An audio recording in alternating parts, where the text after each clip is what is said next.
কি পায়ে জান্নাত বুইলা গেল, প্রস্তুতি ছেড়া দিল। প্রস্তুতি তো কঠিন ছিল না, সহজ ছিল। আল্লাহর রসুলই তো বলে সহজ ছিল। আমিনু আলা রব্বিকুম, ইমান মাতৃকোলে মিলছিল, ওটাকে শুধু ধরে রাখার দরকার ছিল। সল্লু খামসাকুম, 5 ওয়াক্ত নামাজ পড়ো।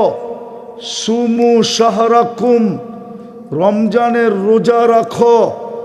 মুতু অদখুলু জান্নাতা রব্বিকুম, মরো আর সিধা জয়া জান্নাতে ঢুকো। দুনিয়ায় কিছু লোক বাহাদুর আছে, বাহাদুর কিছু আছে দুনিয়াতে বাহাদুর। হাজারো প্রকারের লোক দুনিয়াতে বাহাদুর আছে, কিন্তু কিয়ামতের মাঠের বাহাদুর তো শুধু এই মজমা, এই অঞ্চলের মানুষগুলা, এরাই তো কিয়ামতের মাঠের বাহাদুর। নারী পুরুষ যুবক বৃদ্ধ, বাচ্চাদের তো হিসাব কিতাবই নেই। এরাই তো কিয়ামতের মাঠের বাহাদুর ছিল। নাইলে আল্লাহর রসুল কেন বলল না যে আমি সাহাবীদের মাঝে উঠতে চাই, আমার সাহাবীদের মাঝে?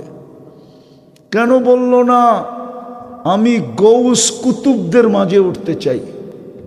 কেন বলল না আমি ওলিদের মাঝে উঠতে চাই? কেন বলল না আমি আলেমদের মাঝে উঠতে চাই? আল্লাহর রসুল তো বলল আমি এই মজমার সাথে উঠতে চাই। ওয়াহশুরনি ফি জুমরাতিল মাসাকিন, যাদের জীবনটা কোনো মতে চলে, মধ্যবিত্ত এবং গরিব যাদের জীবনটা কোনো মতে চলে, ও যুবক বল না তুই আমাকে, ইচ্ছা করলেই কি পিজা খাওয়ান যায়? বল,